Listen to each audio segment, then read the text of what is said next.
നമ്മളിന്ന് ഉണ്ടാക്കാൻ പോകുന്ന ഒരു സ്നാക്ക് ഐറ്റമാണ്. ഇതിൻ്റെ പേര് മലയാളികളെ നമ്മൾക്ക് അത്ര പരിചയമൊന്നുമില്ല. ഇത് ആന്ധ്രാക്കാരുടെ ഒരു സ്നാക്കാണ്. പക്ഷേ ഇതുണ്ടാക്കുന്നത് നമ്മൾ സ്ഥിരം ഉപയോഗിക്കുന്ന ദോശയുടെയും അല്ലെങ്കിൽ ഇഡ്ഡലിയുടെയൊക്കെ മാവ് കൊണ്ടാണ്. ഇത് നല്ല ക്രിസ്പി ആയിട്ടുള്ളൊരു സ്നാക്കാണ്. അതുപോലെ ഇത് നല്ല ഈസിയാണ് ഉണ്ടാക്കാൻ. ഇത് ഉണ്ടാക്കുന്നത് എങ്ങനെയെന്ന് നോക്കാം. ഇതിനു വേണ്ടി ഞാൻ 1 കപ്പ് ദോശമാവ് എടുത്തിട്ടുണ്ട്. ദോശയുടെ അല്ലെങ്കിൽ ഇഡ്ഡലിയുടെ മാവായാലും മതി. ഇത് അരച്ച ഉടനെ എടുത്ത മാവല്ല. ഞാനിപ്പോൾ രാവിലെ ദോശ ഉണ്ടാക്കിയതിൻ്റെ മാവ് ബാക്കി വന്നതാണ് എടുത്തിരിക്കുന്നത്. ഇപ്പോൾ നമ്മൾ രാവിലെയൊക്കെ ദോശ ഇഡ്ഡലി ഉണ്ടാക്കിയ മാവ് ബാക്കി വരുവാണെങ്കിൽ നമ്മളത് ഫ്രിഡ്ജ് വെച്ചിട്ട് വൈകുന്നേരം ഈ സ്നാക്ക് ഉണ്ടാക്കുന്നെങ്കിൽ അന്നേരം എടുത്ത് ഉപയോഗിച്ചാലും മതി. പിന്നെ ഇതിലോട്ട് ചേർക്കാൻ വേണ്ടി ഞാൻ ഒരു സവോള ചെറുതായിട്ട് അരിഞ്ഞെടുത്തിട്ടുണ്ട്. അതും കൂടി ഇതിലോട്ട് ചേർത്ത് കൊടുക്കാം. സവോളയ്ക്ക് പകരം വേണമെങ്കിൽ നമുക്ക് ചെറിയ ഉള്ളി വേണമെങ്കിലും ഇതിലോട്ട് ചേർക്കാവുന്നതാണ്. പിന്നെ ഇതിലോട്ട് ചേർക്കാൻ വേണ്ടി ഞാൻ ഒരു ചെറിയ കഷ്ണം ഇഞ്ചി അത് ചെറുതായിട്ട് അരിഞ്ഞെടുത്തിട്ടുണ്ട്. പിന്നെ എരിവിന് ആവശ്യത്തിന് പച്ചമുളക് എടുത്തിട്ടുണ്ട്. ഞാനൊരു 2 പച്ചമുളക് ചേർക്കുന്നുള്ളൂ. ഈ പച്ചമുളകിന് നല്ല എരിവുള്ളതാണ്.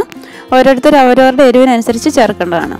പിന്നെ ഇതിലോട്ട് ചേർക്കാൻ വേണ്ടി കുറച്ച് കറിവേപ്പില ചെറുതായിട്ടൊന്ന് കീറിയതാണ്, അതും കൂടി ഇട്ട് കൊടുക്കാം. പിന്നെ അതിലോട്ട് കുറച്ച് മല്ലിയിലയും കൂടെ അരിഞ്ഞത് ഇട്ട് കൊടുക്കുക. നമ്മൾ സാധാരണ ഉഴുന്നുവടയിലൊന്നും അങ്ങനെ മല്ലിയില ഇടാറില്ല. ഈ വടയ്ക്ക് ശരിക്കും ഒരു ഉഴുന്നുവടയുടെ ഒരു ടേസ്റ്റാണുള്ളത്. പിന്നെ ആവശ്യത്തിന് ഉപ്പ് ചേർത്ത് കൊടുക്കാം. മല്ലിയില ഇടാൻ ഇഷ്ടമില്ലാത്തവർക്ക് അത് വേണമെങ്കിൽ ഒഴിവാക്കാവുന്നതാണ്. പിന്നെ ഇതിൽ ചേർക്കാൻ വേണ്ടി ഞാൻ 1 ടേബിൾ സ്പൂൺ റവ എടുത്തിട്ടുണ്ട്. നമ്മൾ ഈ റവ ഇതിൽ ചേർക്കുമ്പോൾ നമ്മുടെ ഈ വടയ്ക്ക് നല്ലൊരു ക്രിസ്പിനെസ് കിട്ടും. പിന്നെ അതുപോലെ 1 ടേബിൾ സ്പൂൺ അരിപ്പൊടിയും കൂടി എടുത്തിട്ടുണ്ട്. ഇത് വറുത്ത അരിപ്പൊടിയാണ്, അതും കൂടി നമുക്ക് ചേർത്ത് കൊടുക്കാം.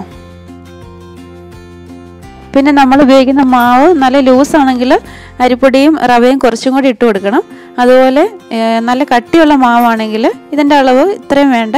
ഞാനിപ്പോൾ 1 ടേബിൾ സ്പൂൺ അരിപ്പൊടി 1 ടേബിൾ സ്പൂൺ റവ ഇട്ടിട്ടുണ്ട്. അത്രയും വേണ്ട, കുറച്ച് ചേർത്താൽ മതി. ഇനി നമുക്ക് നന്നായിട്ടൊന്ന് മിക്സ് ചെയ്യാം. പിന്നെ നമ്മൾ ഈ ദോശ കൊണ്ടുള്ള വട ഉണ്ടാക്കുമ്പോൾ അത് കയ്യിൽ വെച്ച് അങ്ങനെ ഷേപ്പ് ചെയ്തൊന്നും അല്ല ഇത് എണ്ണയിലിട്ട് പൊരിച്ചെടുക്കുന്നത്. ചുമ്മാ നമ്മൾ സ്പൂണിലോ അല്ലെങ്കിൽ കൈ കൊണ്ട് ഇങ്ങനെ കോരി ഒഴിച്ച് ഇതുണ്ടാക്കുവാണ്. അതുകൊണ്ട് ബാറ്റർ അല്പം അയഞ്ഞിരുന്നാലും കുഴപ്പമൊന്നുമില്ല. ഇപ്പം നമ്മൾ അരിപ്പൊടി റവയും ചേർത്തപ്പോൾ നമ്മുടെ ഈ മാവ് തിക്കായി വന്നിട്ടുണ്ട്. നമുക്കിനി ഇതൊന്ന് ഫ്രൈ ചെയ്തെടുക്കാം. ഈ ചീനച്ചട്ടി ഇപ്പോൾ ചൂടായിട്ട് വന്നിട്ടുണ്ട്. നമുക്കതിലോട്ട് എണ്ണ ഒഴിച്ചു കൊടുക്കാം. ഞാനിത് പൊരിച്ചെടുക്കാൻ വേണ്ടി വെജിറ്റബിൾ ഓയിലാണ് ഇതിലോട്ട് ഒഴിക്കുന്നത്. വെജിറ്റബിൾ ഓയിൽ അല്ലെങ്കിൽ വെളിച്ചെണ്ണ ആയാലും മതി.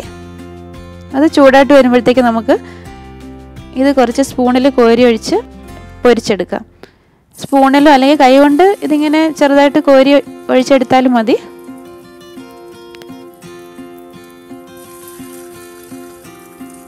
ഇത് അധികം വലുപ്പമില്ലാതെ ചെറിയ വടയായിട്ട് പൊരിക്കുന്നതായിരിക്കും നല്ലത്. അപ്പോൾ പെട്ടെന്ന് തന്നെ അത് ഫ്രൈ ആയി കിട്ടുകയും ചെയ്യും. അതിൻ്റെ അകമെല്ലാം പെട്ടെന്ന് തന്നെ നമുക്ക് വെന്ത് കിട്ടുകയും ചെയ്യും. ഇപ്പോൾ ഒരു മീഡിയം തീയിലിട്ട് ഫ്രൈ ചെയ്യുന്നതായിരിക്കും നല്ലത്. അല്ലെങ്കിൽ അകം വേഗത്തില്ല, മാവ് ഇങ്ങനെ അകത്ത് ഇങ്ങനെ ഇരിക്കും വേകാതെ. നമുക്കിനി ഇതൊന്ന് മറിച്ചിട്ട് കൊടുക്കാം.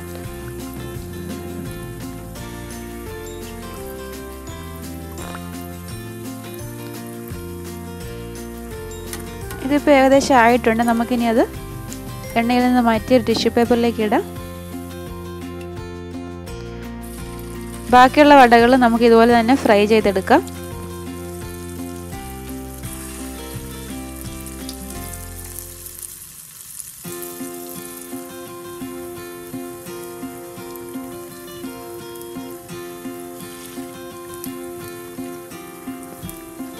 ഈ ചെറിയ വടയുടെ എല്ലാ സൈഡും ഒരുപോലെ മൂത്ത് വരാൻ വേണ്ടി ഇത് ഇടയ്ക്കിടയ്ക്ക് ഒന്ന് ഇളക്കി കൊടുത്താൽ മതി.